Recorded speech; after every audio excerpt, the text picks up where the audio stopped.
بسم الله الرحمن الرحيم ربنا إننا سمعنا مناديا ينادي للإيمان أن آمنوا بربكم فآمنا ربنا فاغفر لنا ذنوبنا وكفر عنا سيئاتنا ربنا فاغفر لنا ذنوبنا وكفر عنا سيئاتنا وتوفنا مع الأبرار. أعوذ بالله السميع العليم من الشيطان الرجيم. بسم الله الرحمن الرحيم. وبه نستعين وصلى الله على سيدنا محمد وعلى آله الطيبين الطاهرين. رب اشرح لي صدري ويسر لي أمري واحلل عقدة من لساني يفقهوا قولي. اللهم كن لوليك الحجة ابن الحسن صلواتك عليه وعلى آبائه في هذه الساعة وفي كل ساعة وليا وحافظا وقائدا وناصرا ودليلا وعينا حتى تسكنه أرضك طوعا وتمتعه فيها طويلا برحمتك يا أرحم الراحمين. Au nom d'Allah, le tout miséricordieux, le très miséricordieux, Père et bénédiction sur le noble de ses créatures, le saint prophète Mohammed sallallahu alayhi wa sallam, sur sa sainte famille, ses vertus compagnons et sur ceux ou celles qui suivront sa voie jusqu'au jour de la résurrection. Que Dieu nous aide, qu'il fasse de nous des musulmans vertueux, qu'il nous guide sans cesse sur le droit chemin.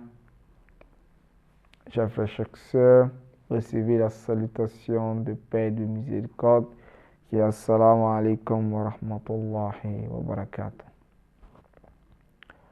Dans l'émission précédente, nous parlions de la médisance.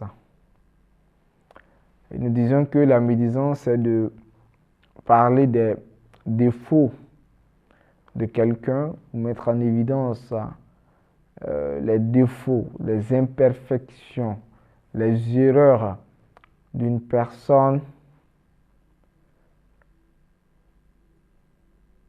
à son absence, tandis que si celui-ci était présent ou prenne connaissance de ses propos, il serait mal à l'aise, il détesterait, n'est-ce pas, cela.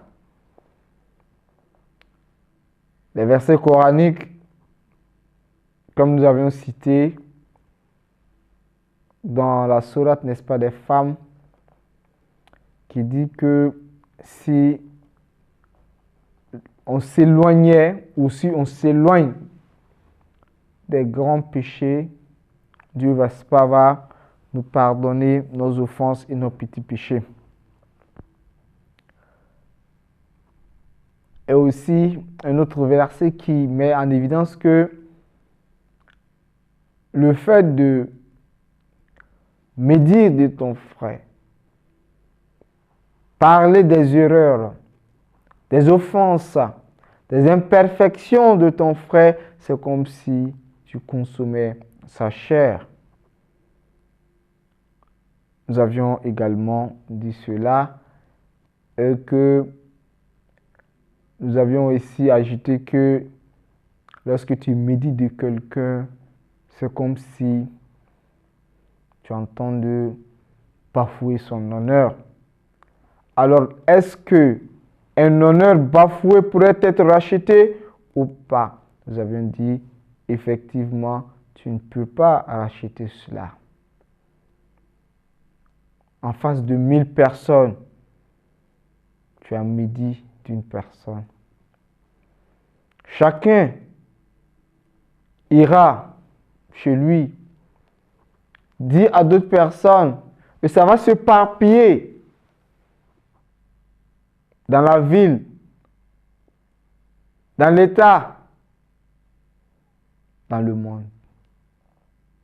Est-ce qu'on pourrait avoir tout cela pour leur dire vraiment on a fait une erreur, donc on voudrait corriger? Effectivement que non. Aujourd'hui, c'est à la lumière des hadiths que nous allons essayer d'aborder, n'est-ce pas, ce sujet qui est, n'est-ce pas, la médisance. Le Saint prophète Mohammed sallallahu alayhi wa sallam nous dit Iyaakum wal ghaybata fa inna al ghaybata ashaddu min al-zina. Inna ar-rajula qad yazni fayatubu Allahu alayhi wa inna sahib al-ghayba la yukfar lahu hatta yaghfir lahu sahibuhu.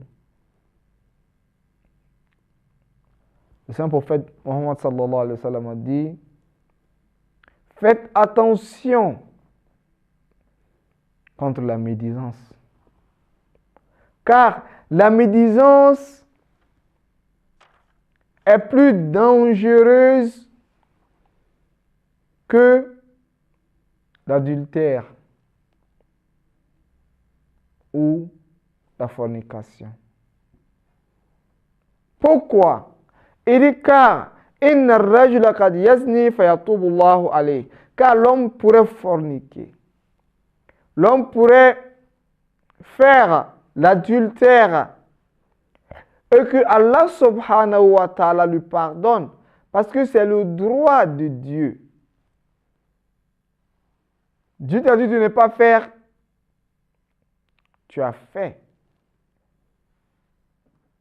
Il t'a dit de s'en abstenir, tu t'es abstenu. Ce n'est pas l'honneur d'une autre personne qui a été bafoué. Mais tu as désobéi à Allah subhanahu wa ta'ala. C'est le droit de Dieu de te punir. Mais malgré ça,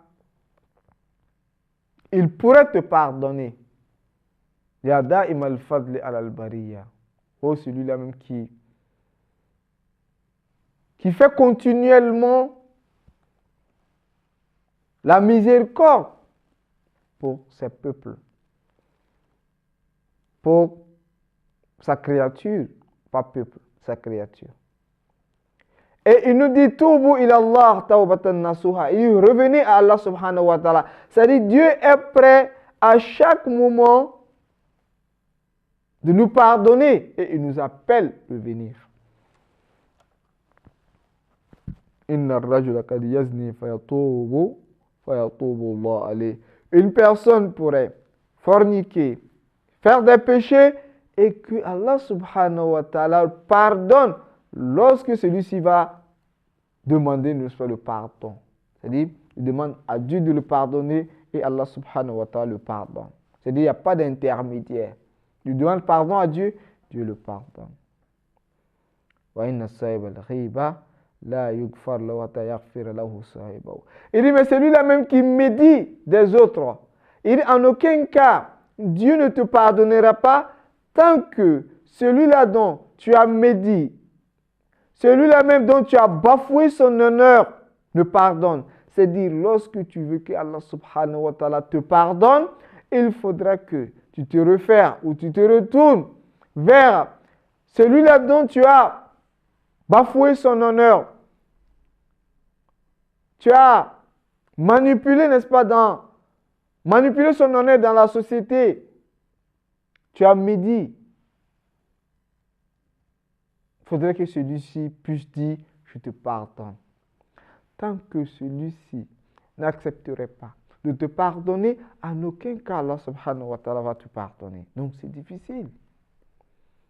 Et si celui-ci meurt bien avant que tu ne prennes conscience,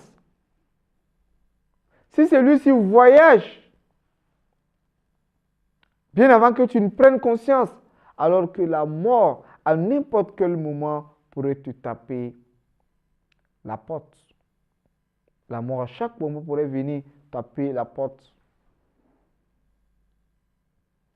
Et il n'avertit pas. اللهم إني أسألك من بهائك بأبهى وكل بهائك بهي اللهم إني أسألك ببهائك كلي.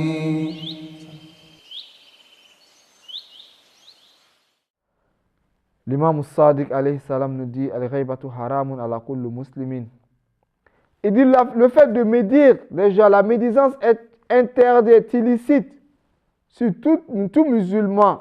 Wa innaha la ta'kulul hasanat kama ta'kulun nar al-hataba, et que la médisance détruit les bienfaits comme le feu détruit, n'est-ce pas, le bois ou bien le fagot.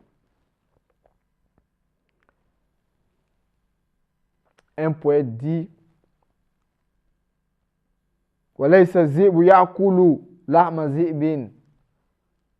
Il dit le loup ne dévore pas la chair d'un autre loup. Voilà deux loups qui sont ensemble. L'un meurt. Le second ne dévore pas la chair de son prochain, les animaux. Wa ya'kulu ba'duna ba'dan iyana. Alors que nous mangeons nos chairs les uns les autres. Dans l'évidence, il y en a, évidemment. Nous sommes tombés plus bas que même les animaux, que même le loup. Alors, chers frères, chères sœurs, quels sont les éléments qui nous poussent à tomber plus bas? C'est-à-dire ce que les animaux ne font pas,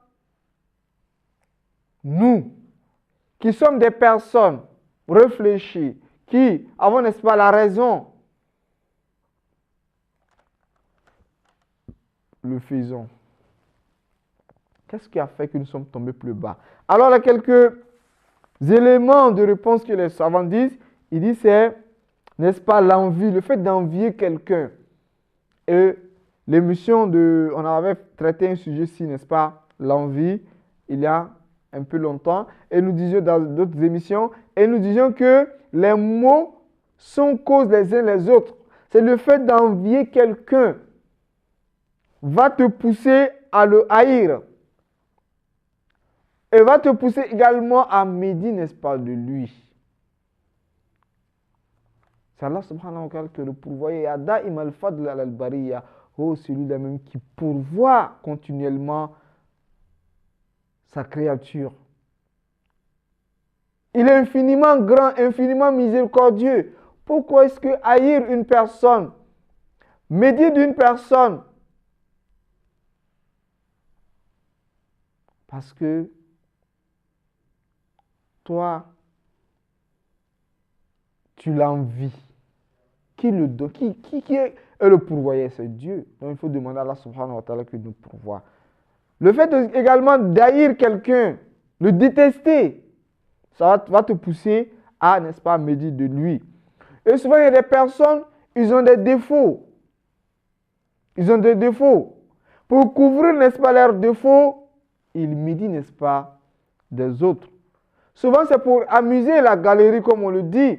On est ensemble dans un lieu de débat, un lieu de causerie.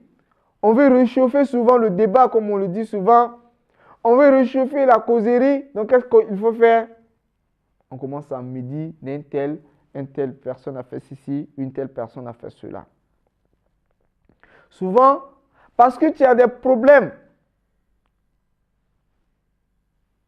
tes propres problèmes, tu essaies de généraliser, n'est-ce pas, ce problème-là. Et médire, n'est-ce pas, des gens à cause d'un problème que tu as. Des problèmes personnels que tu veux faire. Tu veux attaquer ou bien s'apprendre, n'est-ce pas, aux autres à cause de tes problèmes personnels. Souvent, on voit quelqu'un en erreur. Il a fait une erreur évidente et qu'on l'a vu. Au lieu de l'appeler pour le moraliser ou bien le ramener à la raison, non, c'est dans le lieu public, c'est avec les amis, n'est-ce pas, qu'on vient exposer, qui n'est pas tout à fait normal. Alors, quels sont les mauvais messages que cela pourrait, n'est-ce pas, accorder ou bien avoir sur l'être humain? D'abord, lorsque nous allons se médire les uns les autres, premièrement, les effets néfastes de cela, il y a en fait la confiance qui est dans la société, qui fait évoluer la société, va perdre. Parce qu'à ce moment, on n'aura plus confiance de la personne. Telle personne me dit d'un tel, un tel me dit d'un autre, alors il n'y aura plus l'esprit de confiance. Alors que toute personne dans la vie appelée à faire des erreurs, tout le monde, n'est-ce pas, a des erreurs. Et grâce à ces mauvaises intentions, la mauvaise médisance, nous allons croire que tout le monde est ainsi. On va essayer de généraliser. Et ça va être une cause pour faire évoluer, n'est-ce pas, le mal. Les mauvaises actions. Parce que tout un chacun, une personne s'est cachée et a fait quelque chose de mauvais. C'est entre lui et Dieu. Si tu l'as vu, tu le moralises. Tu essaies de le conseiller. Mais lorsque tu vas venir exposer, cela va pousser, n'est-ce pas, les autres même à tomber également dans les mêmes erreurs. Ah, un tel que je respectais fait ces mêmes erreurs-là. Donc lui aussi, il va se mettre à faire ces mêmes erreurs. Donc ça va proliférer, n'est-ce pas, la malfaisance, les défauts, la mauvaise moralité. Et ça va amener, n'est-ce pas, la haine dans la société. Dernièrement, l'imam Ali alayhi salam nous dit, il dit, man nakala ilayka nakala anka. Il dit, si quelqu'un vient, à chaque moment te dit, un tel a fait ceci, un tel a fait cela, c'est-à-dire, il médit des gens face à toi. C'est-à-dire, il vient parler des défauts des gens. Il te transmet les défauts des uns et des autres, que tu saches que celui-là même va transporter également tes erreurs vers d'autres personnes. Donc, celui qui parle des défauts, qui te transmet le défaut des gens, sache que il aura un retour. Il va transmettre également tes défauts à ces personnes-là. Donc, que Allah subhanahu wa ta'ala nous aide, qu'il nous en éloigne, n'est-ce pas, de la médisance. La faculté de parler, de s'exprimer oralement fait partie des grâces de Dieu, mais il faudrait que nous puissions les utiliser comme il se doit afin de pouvoir avoir les mérites de cela. Wassalamu alaikum wa rahmatullahi wa barakatuh. Allahumma anfa'na bil ilm wa zayyinna bil hilm wa jammilna bil afiyah wa karrimna bit taqwa